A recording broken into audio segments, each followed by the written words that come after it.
Catherine Bernardo, ayokong dinidiktahan ako.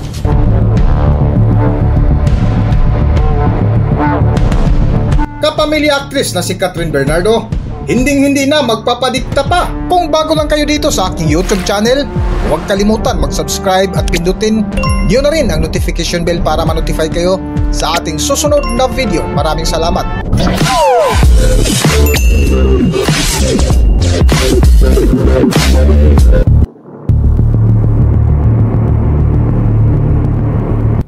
Kamakailan ay naglabasan sa social media ang iba't ibang uri ng video clip ni Catherine Bernardo at Daniel Padilla, kung saan maraming netizens ang umaalma at napatanong kung bakit ngayon lang lumabas ang mga video clip na tila demolition ito laban sa dating kasintahan ni Catherine Bernardo na si Daniel Padilla. Kita mo nga sa isang bahagi ng video clip na nakasuot ng party dress ang magkasintahan, ngunit ang napansin ng ilang netizens ay tila galit na kinausap ng aktor ang dating kasintahan na si Catherine Bernardo, na kung mapansin mo nga ay tila dismayado ang ngiti ni Catherine Bernardo sa harap ng dating nobyo na si Daniel Padilla, na ang duda nga ng ilang netizens ay pinagalitan ito ni Daniel. At matapos nga mapanood ng ilang dating Katniel fan supporters ay napakomento sila laban sa aktor. At sa tanghaling programa nga ng bitiranang kolumnista na si Nanay Christopher Min ay tila pinatotohanan nila ang hinala ng ilang netizens, kung saan ibinahagi nila ang nagtrending na sinabi ni Catherine Bernardo sa pagharap nito sa isang interview sa isang Mega Magazines, kung saan nagpasalamat ito sa mga taong naniniwala sa kanya na umangat bilang individual, kung saan isa nga sa nabanggit ng dalaga na ayaw niya na magpadikta at tila may pinatamaan itong tao na hindi naman pinangalanan. Unang-una na po ay ang trending na salita ni Catherine Bernardo na ayaw niyang dinidiktahan siya. Totoo yan. At sa kanya pong interview sa Mega Magazine ay napakalinaw. Ang sabi niya, nagpapasalamat siya sa kanyang mga taga-suporta dahil binibigyan siya ng pagkakataon na mag-grow. Di ba naman? Dahil ayaw niya talaga nang siya ay dinidiktahan. Anong komento mo, Romel Chica? Ay, isang matapang na babae, Nay. Ang interview ito, nagpapakilala na I am what I am. Mali, tama, tinatanggap niyo ako sa aking mga experience. At ako na dati, ako'y pasahero ng barko. Ngayon, ako na ang captain of the ship. Dati raw siya ay pasahero lang ng barko. Ngayon, siya na ang may oportunidad na magpatakbo dahil siya na ang kapitan. Alam niyo po, wala namang binanggit na anuman sa panayam na yon si Catherine Bernardo. Wala siyang sinabing pangalan kung sino yung tumututol sa mga ginagawa niya dati. Pero alam na po ng buong mundo yan, di ba? At siya ay nagpapasalamat dahil sa panahong ito ay nabibigyan na po siya ng pagkakataon na gawin ang kanyang gusto na hindi naman makasisira sa kanyang pagkatao at sa kanyang imahe, di ba naman? Napakaganda. Kasi dun siya magiging matatag at magiging mahusay lalong actress pag nagkakamali siya sa sarili niyang pagkakamali at natututo siya sa kanyang mga mali. At saka bilang tao, lahat naman po tayo talaga ay merong karapatan na gawin ang gusto natin. Dahil tayo naman po ang nagmamaneho ng ating buhay. Basta positibo, hindi makasisira sa ating sarili at hindi tayo nakakapanapak ng ibang tao. Why not, di ba?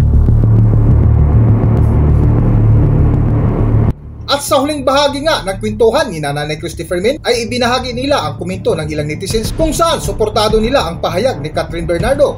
Para sa buong detalye, narito ang video. Sabi nga ni Tita Julie Paras, tama lang ang sinabi ni Catherine. Tapos na siya sa relasyong diktador. Kahit na sino siguro ayaw nang dinidiktahan siya. Yung siya'y ikinakahon. Totoo yan, Tita Julie Paras. Magandang tanghali naman sa iyo. At eto pa, nako, eto. Sabi ni Juris Doctor Channel ang kinatawa natin sa Amerika. Masaya po kami for Catherine dahil nakawala na siya ng tuluyan sa hawla ng kanyang ex. At sa wakas ay nagagawa na niya ang mga bagay na hindi niya nagagawa noon. Ito yun wala nang binanggit na pangalan si Catherine, totoo naman. Pero di ba naman napakalaking bagay na ngayon ay siya na yung siyang nakikita natin, di ba? Kumbaga, I am what I am. Kung ano man po ang ginagawa ko, ako na po ito. At maraming salamat dahil binibigyan niyo po ako ng pagkakataon. Yun naman yun, di ba? Correct. Sabi ni Marichu, pirma siya na espiritu, na dapat lang naman punay dahil ilang taon din siyang naging sunod-sunuran kay Daniel. Mahigit na 1 dekada, anak. At sabi ni Boyce Karagay, tapos na siyang magpadikta. Ako, matindi to. Tapos na siyang magpadikta kay Daniel at pagbawalan sa kung ano-ano para siyang walang freedom nung sila pa. Masaya ako dahil free again si Catherine. Go, go, girl. Ayan. Lahat naman talaga ay sasang-ayon sa kanyang sinabi. Nanay, kaya pala kumulagpos. Tama yan, Catherine. Don't settle for a relationship that won't let you be yourself. Totoo yan. Wating-wating ng London. Ako, buena manong handog. Napakaganda naman, di ba? Saka hindi tayo dapat na nagpapakulong sa isang tao na kung ano ang kanyang gusto, ayun lang ang dapat mong gawin at ikutan. Mali yun. Siya nagagawa niya yung gusto niya, tapos ikaw pinagbabawalan. Maling-mali, di ba naman? Ganyan din naman ang punto ni Tita Sofia Angeles at saka ni Shoni Sebastian na nakatutok na sa ating ngayon. Freedom talaga for Catherine, tama. At sabi ni Tita Nene Olanday, Tita, nagpapakatotoo lang si Catherine ngayon at tama naman siya. Malaya na siya ngayon.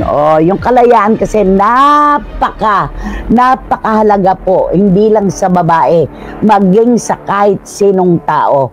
Yung kalayaan kapag sinisikil, hindi tama yan, di ba? Okay? At eto sabi ni John, sa wakas, she's free as a bird now.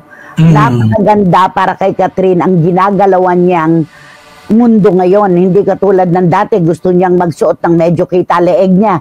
Hindi pwede.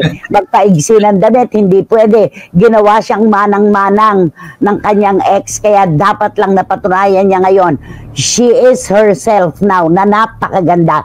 John, maraming salamat. At sabi din ni Ching Bautista Silverio, we are our own person. Catherine is in control of her life and not allow other people to tell you what to do. Yun. Go girl, you go girl. Oo. So yun, we are our own person.